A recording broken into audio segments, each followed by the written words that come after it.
Hello, everyone, and good evening. Thanks for joining us tonight.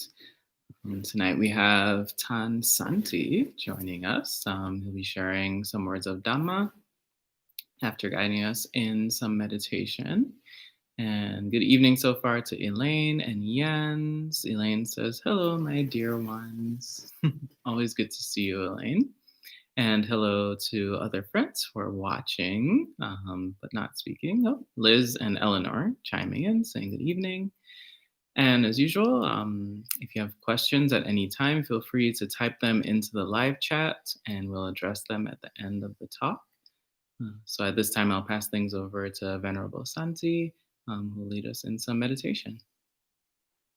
Well, thank you, Bhante Santi. Welcome indeed.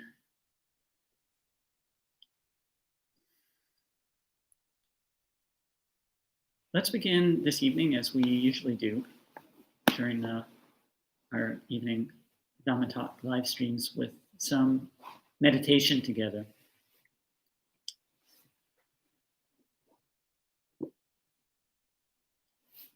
Let's just jump right in.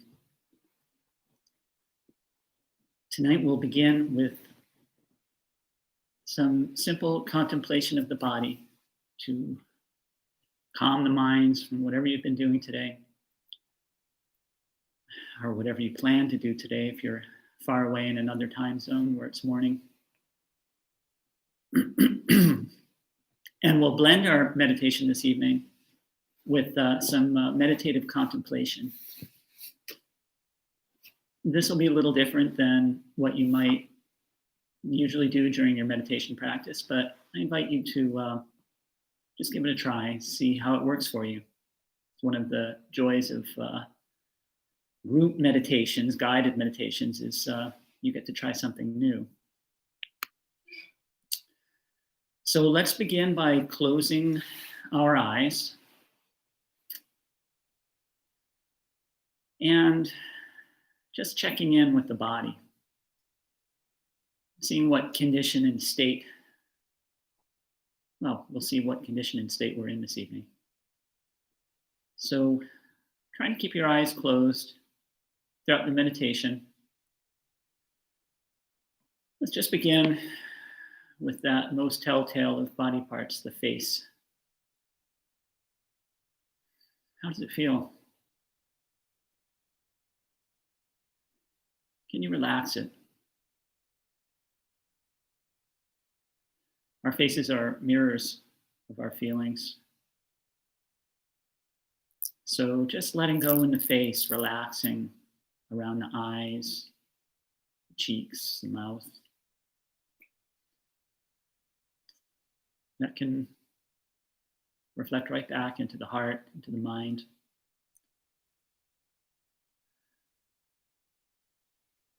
Our faces reflect our feelings, but the mirror goes both ways.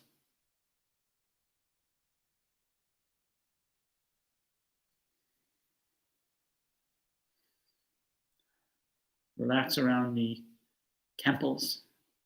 You can find your temples. Under and around the eyes. Imagine the eyeballs softening back into the eye sockets.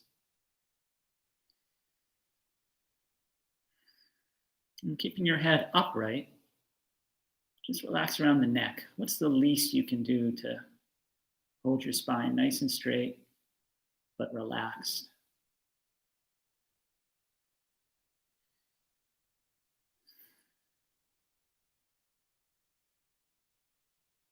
How does it feel around your neck and shoulders? Do you feel any tension there? It's quite all right if you do. It's one of the most common places that we store tension in the body. But let it soften. And out breath is a good time to do this.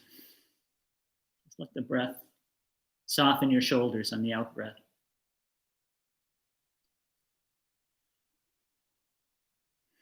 And come on down into your chest with your awareness. Feel the space of your chest all through it. Follow the breath into your chest.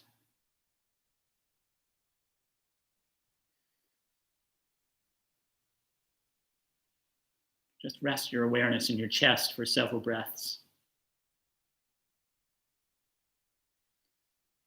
This is a wordless feeling, just feeling the breath moving in the chest.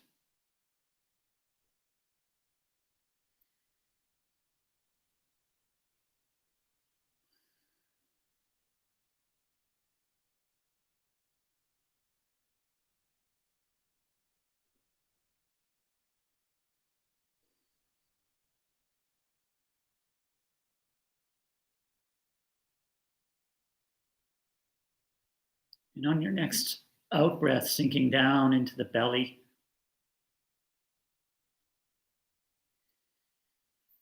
just relax the belly. Let the belly be. It's okay to have a belly. Soften into it.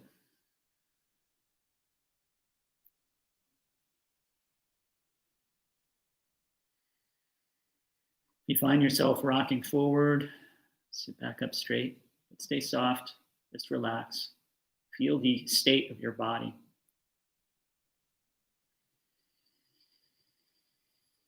Doesn't need to be narrow. You can feel your whole abdominal cavity.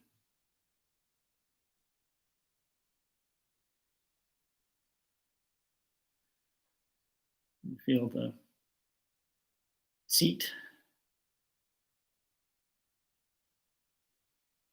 legs.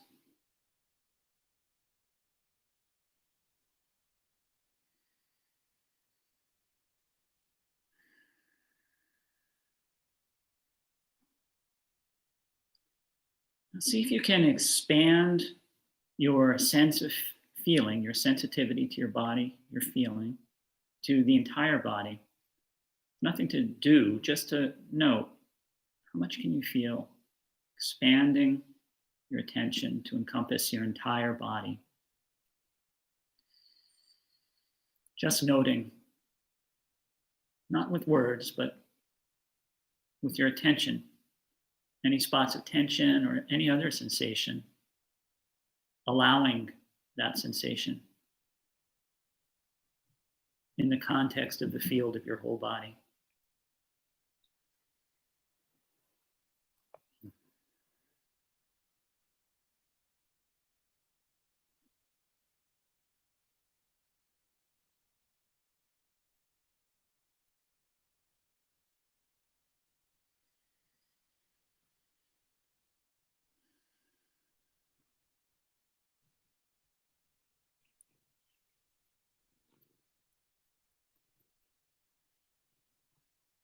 And somewhere in the middle of the body, the breath,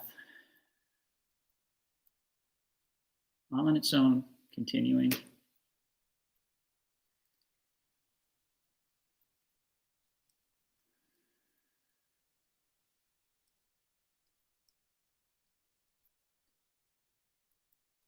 Letting your attention shift to the breath.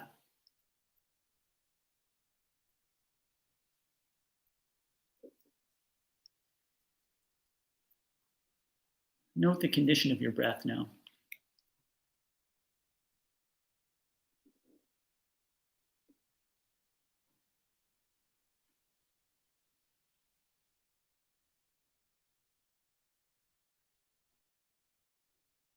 Like the face, the breath reflects the condition of the mind.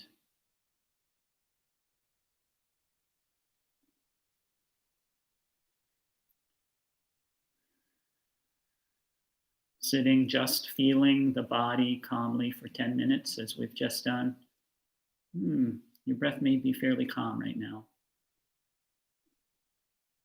That goes two ways. Breath calms the mind calms the breath.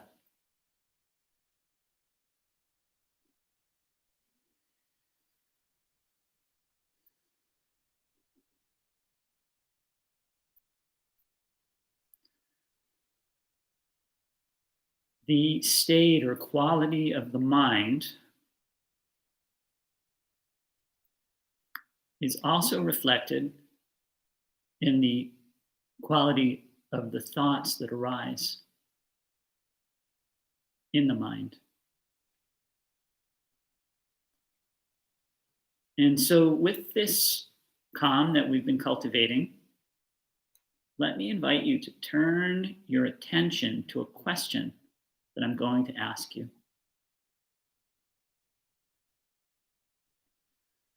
And here we shift into a more contemplative meditation. Not our usual thinking, where we follow a train of different feelings, but staying with this deep calm in the body, the deep calm of steady, even, quiet, natural breath.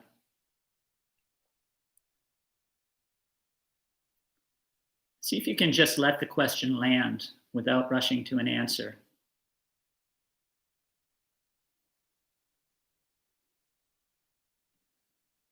I'll ask the question. Feel it as it lands. Just let it be as an answer, whatever answer you might have this evening or morning, as it may be, as that takes shape.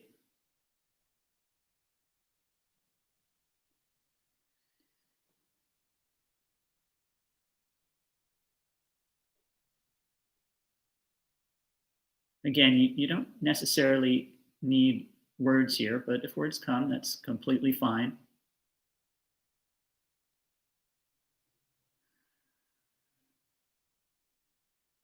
This might feel like a slightly heady question, a wordy question. That's okay too. But I'd like to ask you to really look at it, because if you've been practicing as a Buddhist or as a meditator for any length of time, it's easy just to skip over this question as if we've already finished with it.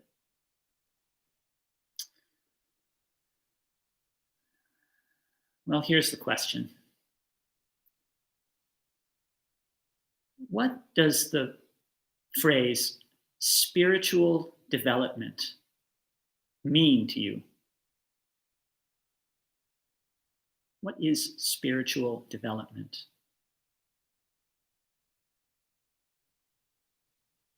Just sit with that for a minute or two.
Well, as you continue contemplating this question, or even if you've come to an answer that you're satisfied with, let me ask you, before we move on, to reflect on how the process unfolded of your answering this question.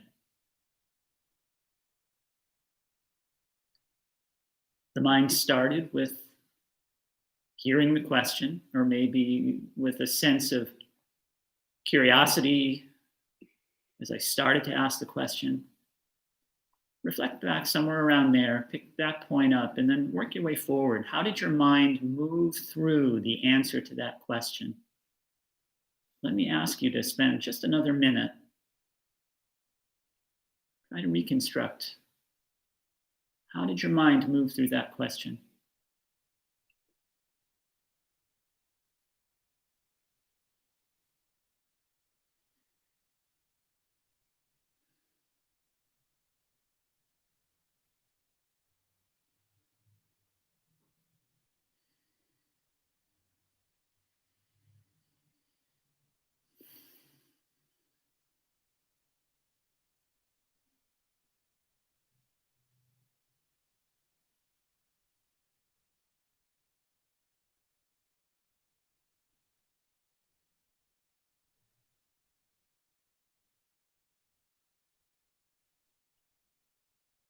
So, with that follow up I just asked, I invited a kind of awareness of thought and awareness of mind,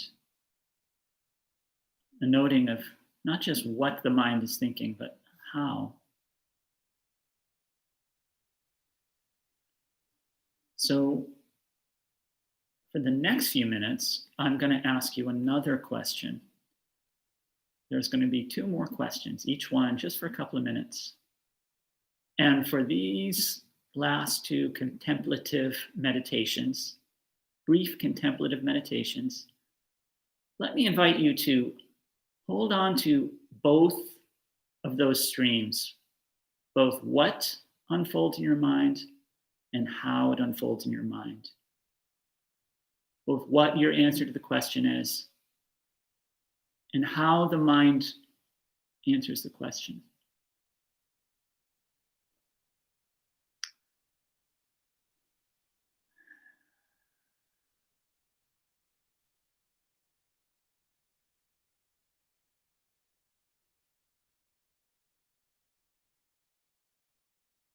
Okay, so the next question, what is it that moves the mind forward?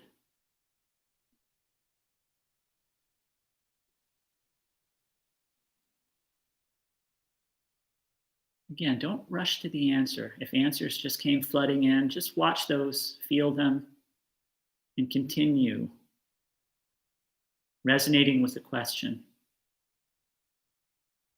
What moves the mind?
Bringing your awareness back to the breath. You can let go of that question. If it was a fruitful question for you, you can come back to it.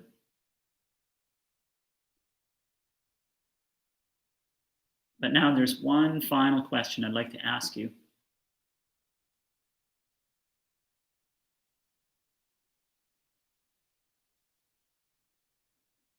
Continuing both to watch the content, how you come to an answer, or what the content of your answer to the question is, and how you come to the answer that you do, whether it's in words or at the felt level, or maybe it's just an ongoing question that you don't come to an answer to.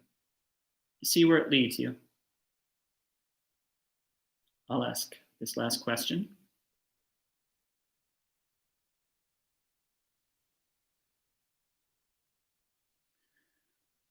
What brings the mind to stillness?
Can you bring the breath back into wherever your mind is now? Not shutting it off necessarily, but feeling also the breath.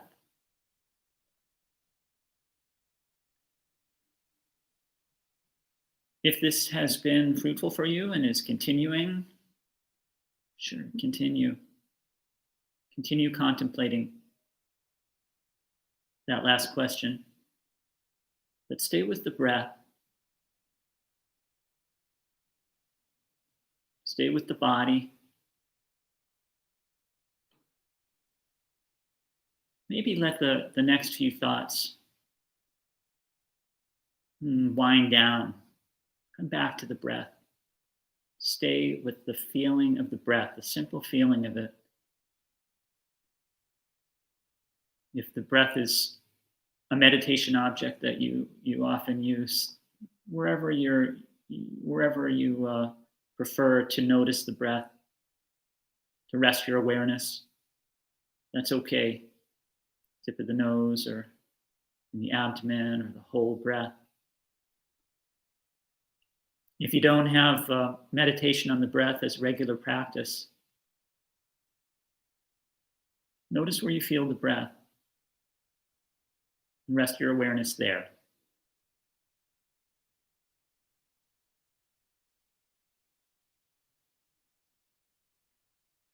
We'll stay with that for the rest of the meditation period.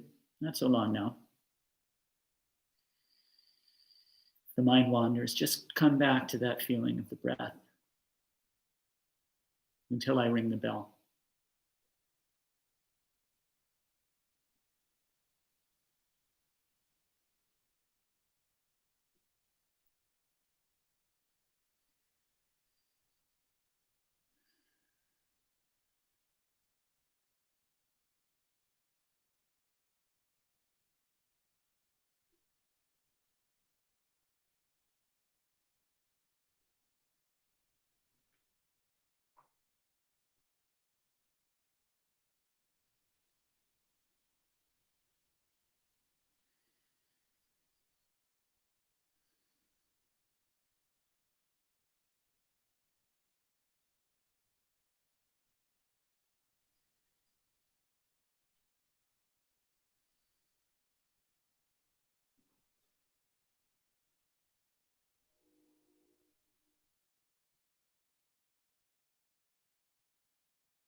The bell is rung, but nothing much need change.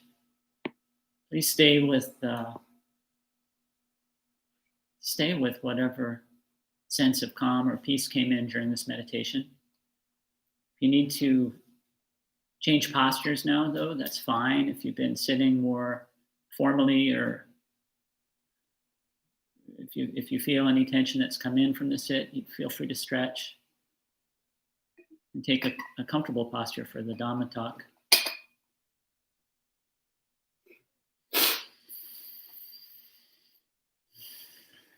Thank you, Bhante, for guiding us in the meditation.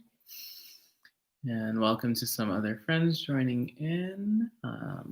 Gita Nyana and Putrika, who says good morning from Sri Lanka. And welcome to some more friends who are behind the scenes, as it were. So at this time, Venerable Santi will be sharing a Dhamma talk. And again, if you have questions at any time, feel free to type them in, and Venerable Santi will address them after his talk.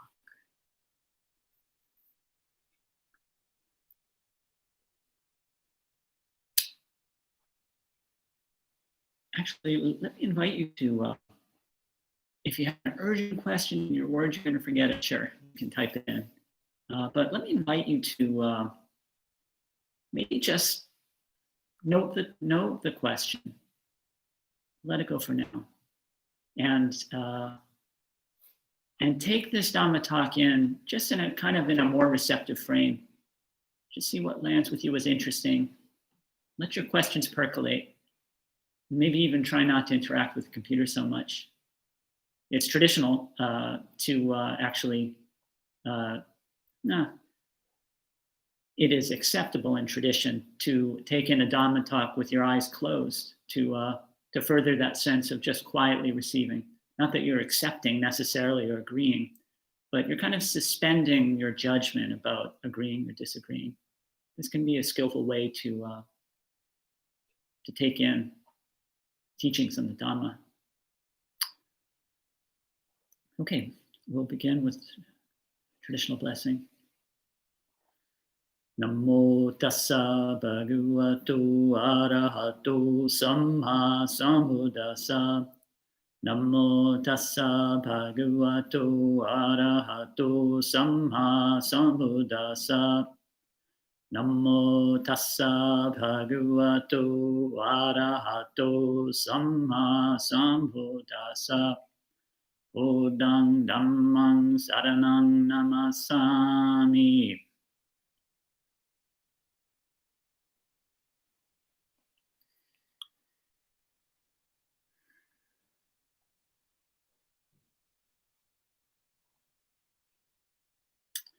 Well, welcome again.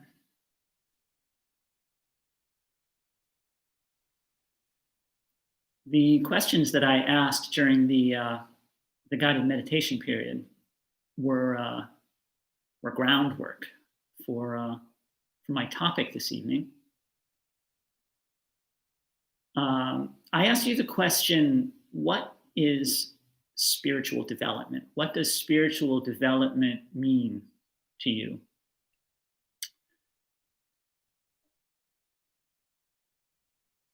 I went on a jag of asking people this question.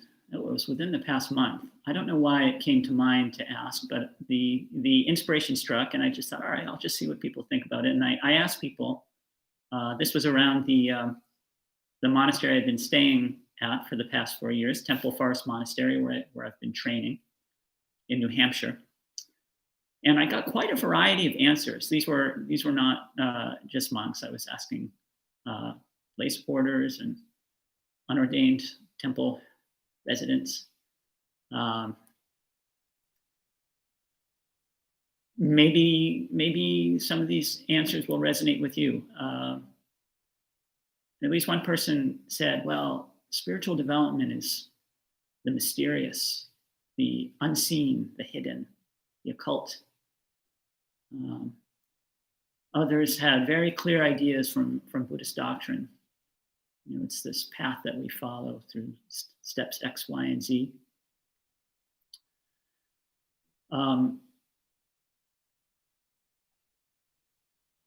My own answer I'm going to save for now, except to share that for me, it includes spiritual development, includes every aspect of my being. In Buddhist terms, well, the teachings of the Buddha give us several complete, comprehensive ways of thinking about every aspect of our being.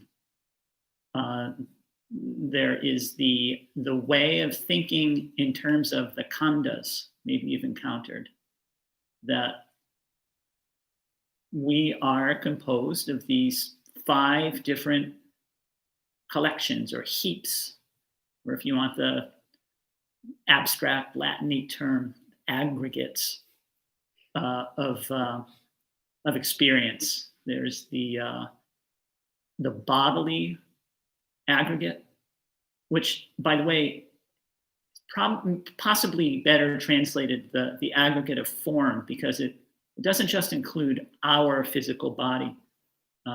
It does sometimes. It's really context sensitive, but sometimes it also includes all of form, all the form we experience, other people's form, the form of what we see. It includes our feelings. It includes all of our perceptions.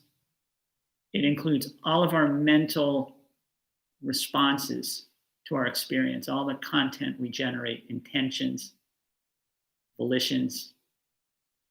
Reactions is one translation that you'll have heard if you've ever looked into S.N. Goenka, the teacher of a particular style of Vipassana. And it includes our consciousness, that in us which knows our experience. And beyond that, I challenge you to think of anything else that is part of your being. The Buddha also gives us the way of thinking about all of our being of the 6 sense bases. This is another way of looking at all of our being. The 6 sense bases include the 5 senses you may have picked up on in most Western cultures, the way they're thought of. Probably in most modern cultures. Buddhist cultures may be more familiar with the Buddha's way of thinking about it.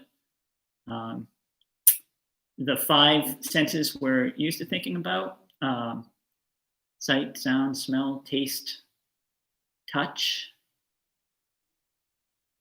It is worth noting here something about touch. Maybe I'll come to that in a second. And then in the Buddhist terms, there's one more sense that picks up everything else. So in our experience with the so-called external world, sight, sound, smell, taste, touch, that covers all of experience. But then there's everything else, which is our inner life, our thoughts, our feelings. And in the system of the 6 sense spaces, we think of these as the mind sense. I won't say much about this way of looking at experience, except to note the power and beauty of the simile of the sense doors. Very common in discussions in Buddhism that we think about the eye door and the nose door and the ear door, sight, sound, smell, taste, touch as doors. And finally, the mind door through which we know the content of our own inner worlds. I did a lot of thinking about these 2 ways of looking at experience and a lot of practicing with them, and I encourage you to do the same. They're mysterious and they are interestingly different than the more psychological models that I kind of grew up with, the sort of natural ideas about experience that you encounter growing up in any modern culture. or in studying, for example, psychology. And in that difference is a lot of room for learning and growth. This is relevant to my topic this evening, as I hope will become clear. But I was also kind of confused about really what was being gotten at by the five khandhas and the six sense bases.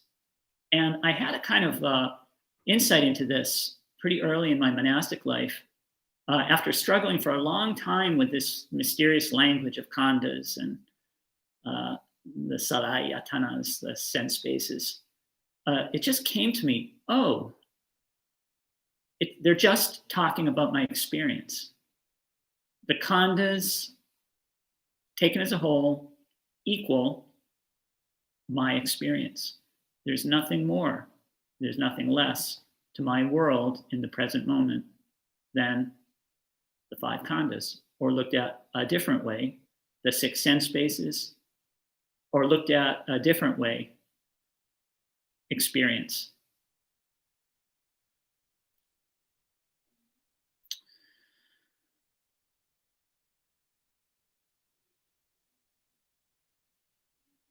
So, coming back to my question, what is spiritual development? All I wanted to note about my own answer to that question at this point is that, yeah, it includes all of experience. So it's worth thinking about what that is. But I'd like to share with you an answer to the question that will frame the rest of the talk, which is the answer of a non-Buddhist in name, at least, actually a Christian mystic, who was one of the Russian Startsi. I only learned about the Russian Startsi fairly recently when I was looking into hermit practices in other cultures and other religions. And I learned that in the Russian Orthodox Church, there's a very strong monastic tradition in which monks go off into the wilderness to live as hermits, patterning their lives on the early Christian desert fathers. In Russia in the 1700s and the 1800s, the Startsi became very, very strangely famous for hermits. They became kind of the rock stars of their day.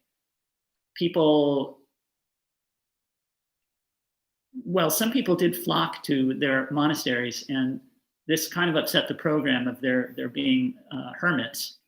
But they actually adapted to it quite well and took on a kind of a pastoral role as well and gave out all kinds of spiritual advice. They became no longer strictly hermit monks, but also pastors and advisors and basically psychologists and pop culture figures. Anyway, one of these Startsi was named Father Macarius. I hope I'm not scrambling the facts up. He engaged in correspondence with his many followers and gave advice often by letter. And in one letter that I happened to read, he used a phrase that I thought was really, really evocative. And it really connected with me. It connected for me with the Dhamma of the Buddha. And the phrase was the art of arts. He said, not exactly in these words, he said, spiritual development is the art of arts. That was the title of my talk, if you happen to notice. The art of arts. I think this caught my attention because I was myself a kind of artist in my lay life. I grew up loving literature and fiction and writing, and devoted quite a bit of time to that. And I've met many people in spiritual life, in the West especially, who have had an interest in arts throughout their life, whether in poetry or painting or the arts or in music. or in crafts that entailed a great deal of art. Actually, in monastic life, you'll encounter quite a large number of engineers or people who are, well, from all kinds of backgrounds where art plays a role. So I think it can be useful to think about where the overlap is. Part of my work as a writer before coming to monastic life was to investigate language, to think about the meanings of words and how to bring that meaning to life, how to refresh words rather than to let them stagnate and lie in unexamined and overly familiar ruts. And this proved to be a useful tendency of mind in spiritual life. I mean, what I just pointed at basically is creativity in one particular area, the area of language. You can make the translation to all the other areas of doing, of what we do, of making. Creativity is the wellspring of a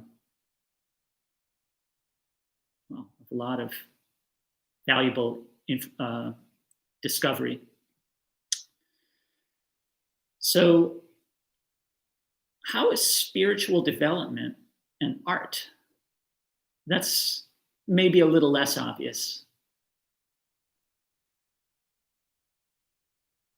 How can we think of spiritual development as an art, and is it useful to do so?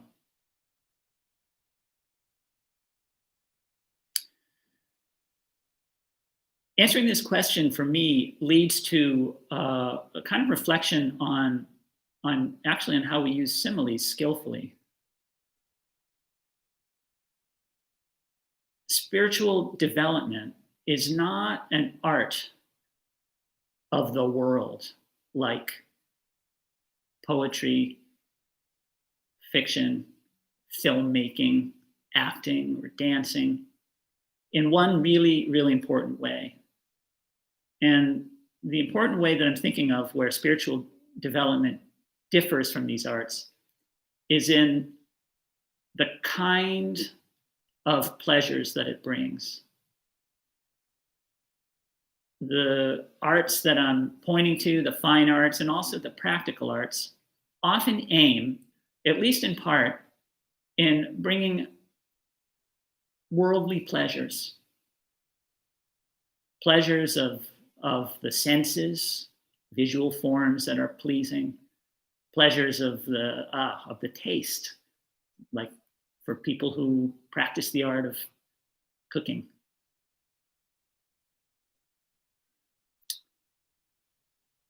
But spiritual development is oriented around a different kind of pleasure. And once you get a sense of what that pleasure is, that kind of pleasure is, then the idea of spiritual development as an art starts to really unfold.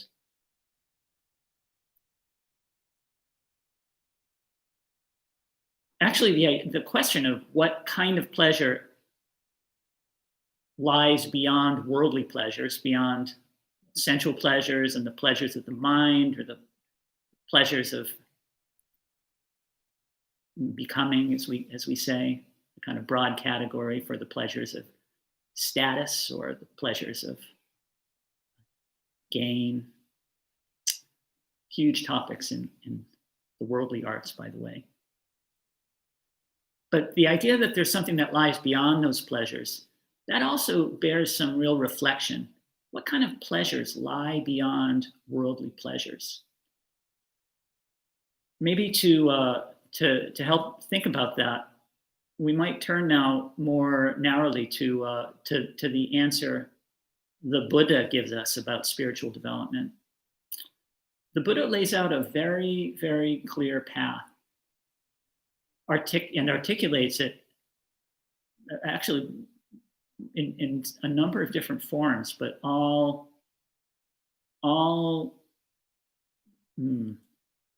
helping us to understand the path that he offers us. Probably one of the best known starts with sila. Sila, samadhi, panya is the path that maybe most of us are familiar with that the Buddha offered.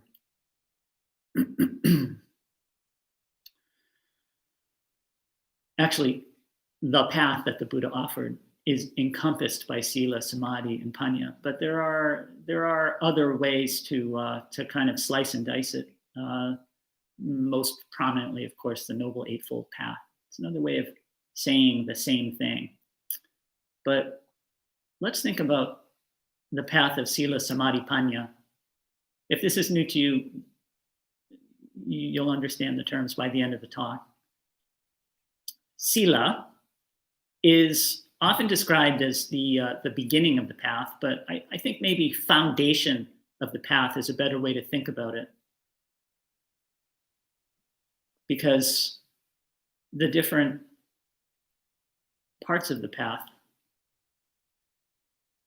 are synchronic. They're going on at the same time. It's not like you begin with sila, then leave that behind and go on to samadhi, and once you're done with that, you get some panya. They work together and they feed each other. But sila is considered the foundation because the other elements are not possible without it. They're not possible to any depth. No, not if they're to lead to spiritual development. So sila is often translated as morality. That's a fine way to think about it, unless that word brings up anything aversive in you, in which case, no, it's not about bringing up aversive states. Actually, some of the secular Buddhist movements in the United States, at least, really shy away from that term, morality. For that very reason, they feel like people are put off by it. And it's true, at least in some of our subcultures, that people don't want to hear about morality. It feels too much like some kind of scolding nanny, just the term itself.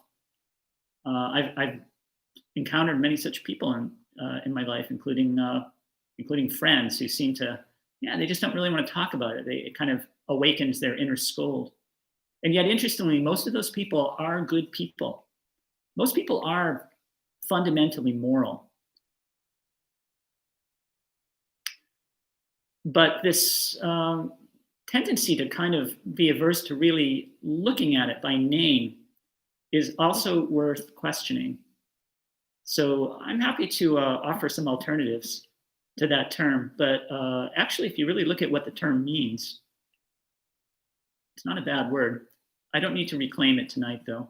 You can also think of sila as good conduct,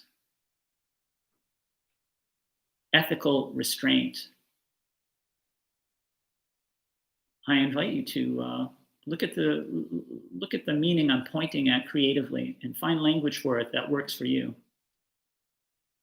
In the teachings of the Buddha, sila boils down to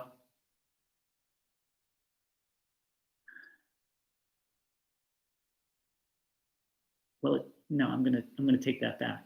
It can't be reduced to a single list or a single formula, but we can use the lists that the Buddha gave us and that the Sangha has given us down through the ages to refine our sila, to develop our sila.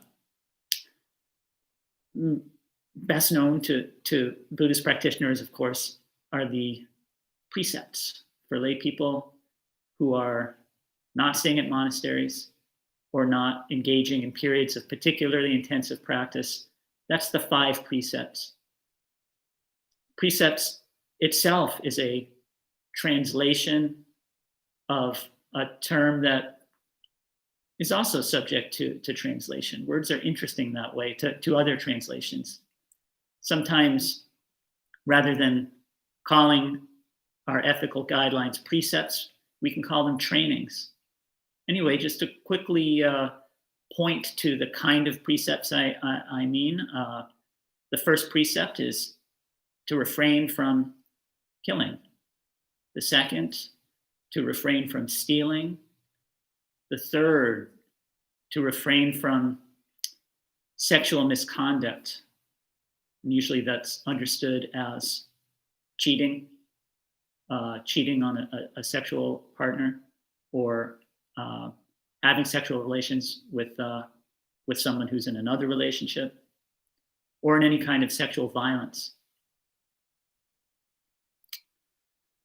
The fourth precept is to refrain from lying, and the fifth is to refrain from intoxicants like alcohol or recreational drugs that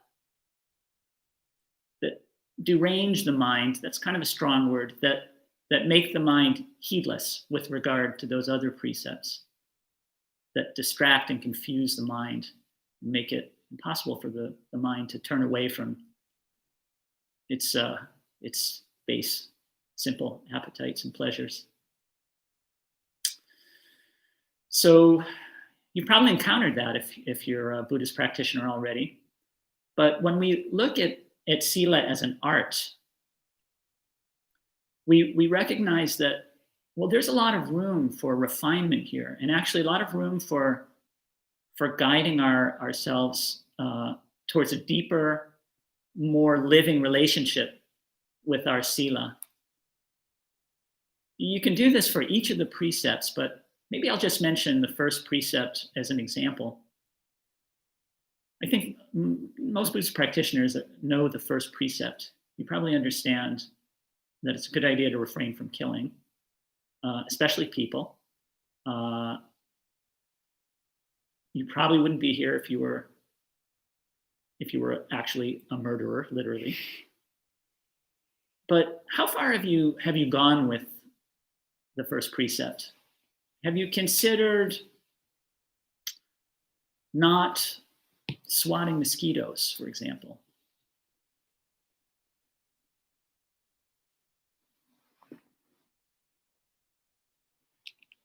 Do you have any reaction when you hear me asking that question? Like, oh, but I can't. What if they land on me and start biting me? All right. Well, it's sort of creative challenge I'm setting you. What would it be like to not swat a mosquito when it lands on you? How would that feel? How would that be? Maybe we can ask the question about one of the other precepts as well, like not lying. This precept, in its most basic level, is pretty easy to understand. Simply refraining from deceiving people. If you've reflected on it at all, you probably see that, yeah, it's not a great idea to lie. I'll step outside of Buddhist tradition one more time and quote Shakespeare, "Oh, what a tangled web we weave when first we practice to deceive." You just get yourself into trouble when you lie. You set yourself up to be caught. You confuse other people. You probably understand this. Even if you don't follow it perfectly, you're probably aware it's not a great idea. But actually, you can take this precept a lot further by extending it to the other forms of right speech that the Buddha points towards. Not engaging in harsh or malicious speech. Not engaging in speech that is divisive, that sets people against each other or makes people think ill of each other for whatever reason. And usually when one does this or feels tempted to do this, it's not because you hate people and want them to hate each other. It's because you want to position yourself in a certain way. Like telling one person something to make them think something bad about somebody else. Or even the refinement of just not gossiping, not engaging in pointless talk. It's quite far you can go with it. And that's true with any of the other precepts. A final point about sila is that it starts us off in understanding that kind of pleasure other than sense pleasure that I mentioned earlier. There is a kind of pleasure other than sense pleasure that you're already familiar with if you have any goodness about you at all, which again, virtually the great majority of people do. It's the pleasure that you get from goodness. You might bring to mind a kind act that you've done, a letter that you wrote to an old friend who you knew would be happy to hear from you. You took an effort to do that. Or maybe you visited somebody in the hospital or boiled a pot of soup for someone who was ill. Or you called your parents. You're going to call your parents tomorrow for Thanksgiving if you're far away, if you're American and that's a thing for you. You can bring to mind that sense of goodness and consider, is this a sensual pleasure? Actually, that basic sense of goodness, that basic ethical sense of goodness is the foundation of the next part of the Buddhist path I wanted to talk about tonight, which is samadhi. Samadhi is often translated as concentration. And that's the formula that you learn when you start to learn about Buddhism. Sila, samadhi, panya, morality or restraint, concentration. We'll come to panya shortly. But I actually don't like the translation concentration very much. It brings to mind a kind of furrowed brow, working hard, let's get this task done. And that's not really it's just a connotation of the word. The literal meaning of the word is helpful, bringing the mind to oneness. That's a good translation. But if you get the sense of let's crack the whip and focus, like I do from the word concentration, you can try out unification or collectedness of mind, or even just unity of mind, oneness of mind. And maybe contemplate, if you're a meditator, maybe even contemplate in the way we were contemplating questions during our initial meditation tonight. What is it that becomes one in the mind in samadhi? What is it really? The commentarial tradition gives us a very, very clear answer. The crystal clear answer is it's your meditation object. You become one by focusing your mind on your meditation object and not budging from that object.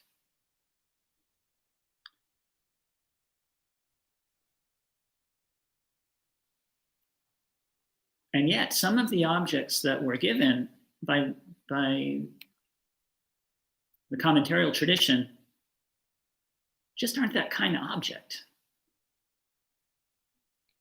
Maybe starting with the breath. Is the breath really one thing?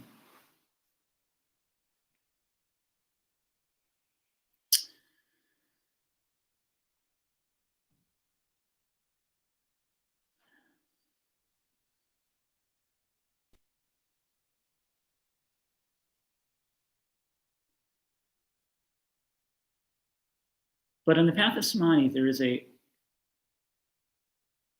coming to oneness that certainly encompasses a stillness of mind in what is being contemplated,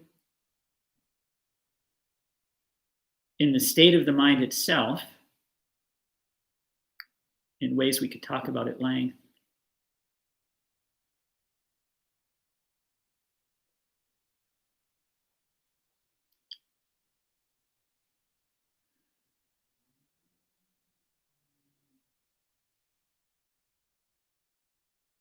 But which I think I'm going to have to leave off for now, because I want to leave a little bit of time in this talk for your questions, and I still want to talk about wisdom. But what I'd like to say about samadhi is that most of the meditation techniques that you'll have encountered in classes and books, in teachings on meditation. In fact, I would go so far as to agree with Ajahn Chah that all of those techniques are really pointing at the same thing. Ajahn Chah, the father of the tradition that I have been training in, and a meditation master from Thailand, said that there's only one kind of meditation. They're all pointing at the same thing. And what this thing that they're all pointing at is intimately tied up with the end of the path, the fulfillment of spiritual development. By practicing meditation, by practicing samadhi and its twin aspect, sati or mindfulness, you bring yourself towards spiritual development, the realization of your full potential in spiritual development. And to get a sense of what that is, we need to talk about the third element of the path. And that is panya, which is usually translated as wisdom. It's also often translated as discernment. Wisdom or discernment. These are both useful translations. The advantage of discernment is that it takes the focus away from content. When we use the translation wisdom for panya, we think of the English connotation of the word of like a particular bit of especially wise knowledge. And in fact, I think down through the ages, this sense of what wisdom, what panya means, has shown up in many teachings, including the traditional commentaries, where the content of panya, the three characteristics or the threefold knowledges, not to diminish these exalted understandings at all, but to note that the content is really just part of the story. The functioning aspect of mind that knows the content is also important in panya. And to me, it's the primary meaning of the word, which is why the word discernment, I think, is so valuable. Discernment is the aspect of panya that does the knowing of the truth.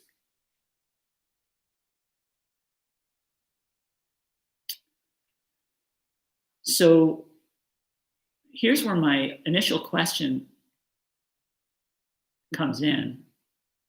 The one that I asked myself, actually, and then decided not to answer for you, which is like, well, what's my understanding of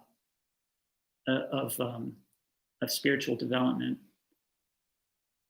And it has to do with that aspect of us which is creative. I think of it as creative intelligence.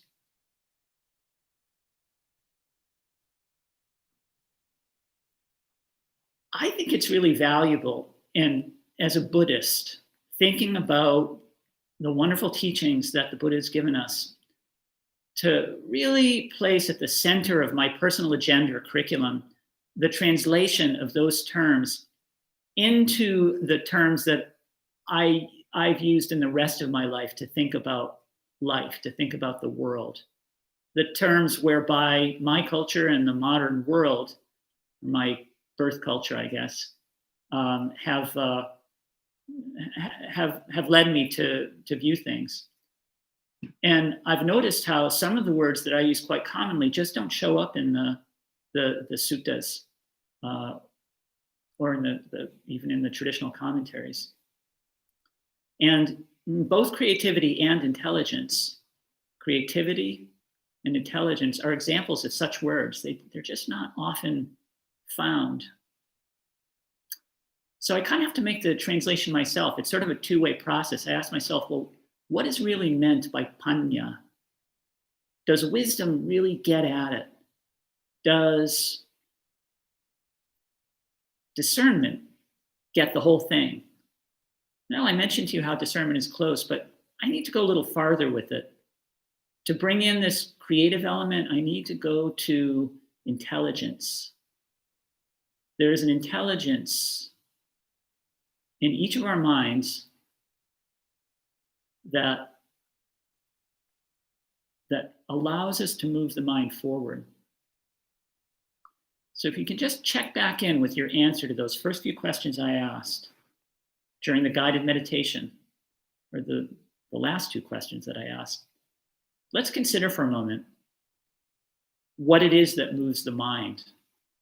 Okay, the simple kind of answer of modern psychology might be your drives, your motivations, your emotions, in dialogue with your rational faculties, including your intelligence. But how does this relate to what the Buddha taught? What moves the mind? I asked this question on the very first retreat I attended of an excellent Dhamma teacher. I'll just give you his answer straight out. I think it has a lot of truth to it. He said, what moves the mind is either wisdom or ignorance.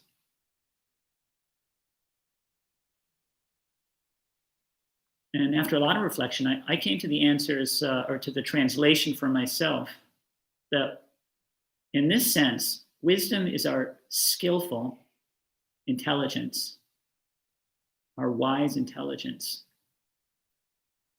And ignorance is our unskillful or akusala intelligence. And that both of these are rooted in what the Buddha taught us is the root of everything in the mind, namely desire. We have wholesome desires and unwholesome desires. The unwholesome desires for sensual pleasures, for ego gratifications, for status and gain. The unwholesome desires drive our minds into one set of states, one category of thoughts. And then we have wholesome desires motivated by goodness and by the yearning to transcend. And these lead us to another category of thoughts and mind states.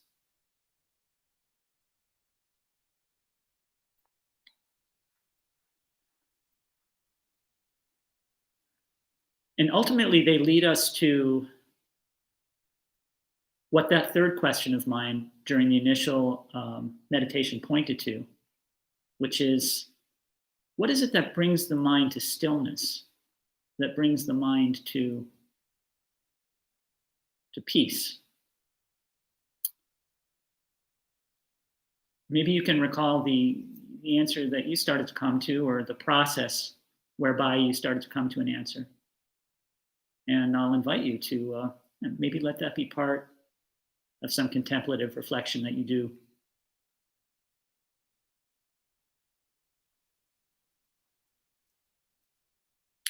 Maybe I won't even try to answer that tonight, except to point to the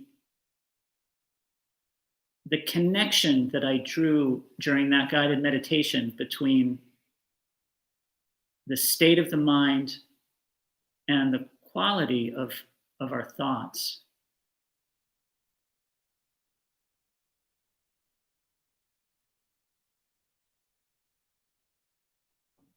When the mind is deeply calm, what states come forward and persist, and which ones either don't arise or diminish?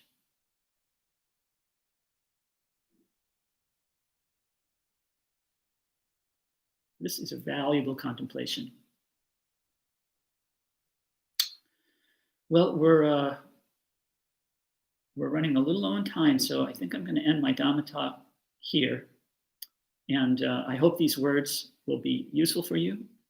We'll pause for some questions now. Thank you, Bhante. Sadhu, sadhu, sadhu. And we do have a couple questions. So one from Eleanor, who's in France, I believe, asks, what's the difference between mind and spirit?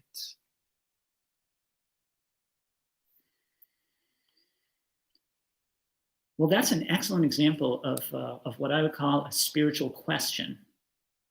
And it's just the kind of question that if I had had more time, I would have talked about how to incorporate into your meditation practice. The core techniques that we typically learn, mindfulness, anything that we learn as a technique, a kind of procedure, is really just the starting point. I believe that the art of arts involves taking your meditation time as a kind of medium during which you respond to the needs of what arises. You want to stay with your technique as long as it's valuable and come back to it when you need it, or when it's going to further what you're trying to do, which realistically is going to be a lot or most of the time. But you also want to make room for what's important to you. Maybe that's an important question to you, really discerning the difference between spirit and mind. I think that you may well benefit most just by reflecting on that question. I've already mentioned my own expansive use of the word spirit. I think that spiritual development includes, built around spirit, the idea of spirit. Spiritual development includes every aspect of my being. So I guess that raises the question, does mind include every aspect of my being? Well, I do have this body and mind bound up, inseparable, built up of rice and porridge, procreated by father and mother. But maybe you'll want to use the word differently. So yeah, meditate on that question. Thank you. And Eleanor's second question is, what is your definition of art? The one from Google is, art's a diverse range of human activities involving the creation of visual, auditory, and performing artifacts which express the creator's imagination.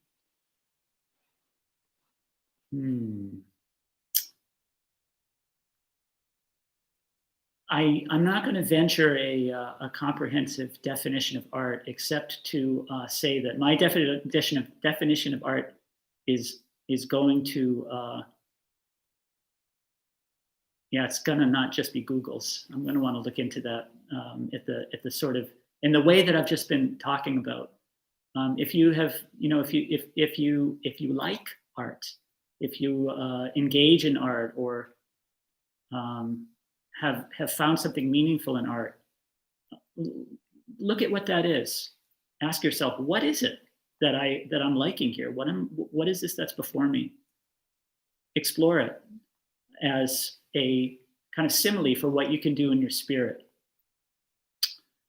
I pointed to how at least one part of art aims at cultivating the pleasures of the world, sensory pleasures, beautiful visual forms in the visual arts, or mental forms in the literary arts, or even just what we all recognize as just bodily pleasures in popular films, the tingles of romance that some Hollywood movie triggers in us. Those sensual pleasures are definitely part of what art aims at. But the great art of the greatest art of the world, it kind of crosses over into spiritual development terrain. I'm thinking of, I don't want to, there's something, you can be really kind of classist and sort of Eurocentric, or centric in any culture by pointing at its prestige art. But some examples we're familiar with, Shakespeare, I quoted earlier, can get at profound moral and spiritual truths that can actually be quite helpful to people. So that can be part of art too. Anyway, I lost track of the original question. Maybe that was enough. And Danilo asks, when meditating, should I pay attention to the thoughts in order to contemplate the hindrances within them later, or should I just ignore them? It really depends where you are in your practice, and it depends on the needs of the moment. It's a very good question. In the kind of Vipassana mindfulness practice that is encouraged in some of the big secular movements, noting the thoughts is really big. These practices descend from Burmese tradition, where what you do with your thoughts is simply register them as thoughts. This is an interpretation of the mindfulness of the Satipatthana practices. Mindfulness of things it's one interpretation of mindfulness as things as they are. You know your thoughts as thoughts. There are many techniques for doing this, starting with mental noting, which I just pointed to. That isn't one I've done very much of beyond a few initial experiences. The practice that I see being pointed to by the Anapanasati Sutta certainly would support the kind of guidance I was giving during the guided meditation, where you simply see the thought as a thought at the feeling level. You feel it as a thought and see what happens to it. That can be quite valuable. Alternatively, if your mind has come to a state of real calm, it can be quite valuable just to not ignore the thought, which implies a kind of suppression or repression of the thought, but simply drop it, simply turn away from it. Come back to your primary practice. Again, though, this is something that becomes valuable once the mind has already entered into some steadiness of seclusion from the hindrances, from being absorbed into the thoughts. If you're kind of just frequently kind of like waking up in the middle of a thought, that first technique can be more useful. I'll also just say as a general point that I'm not encouraging that you just skip or hop from idea to idea in meditation, like, oh, I'm going to try this, or oh, I'm going to try that. You want to really be careful of that. I'm emphasizing looking at meditation as an art because it's so often drilled into people that no, like you want to just follow this technique, follow this procedure, stick with it, don't deviate from it no matter what. That's what I'm trying to offer an alternative to here. But at the same time, you don't just want to keep jumping from thing to thing.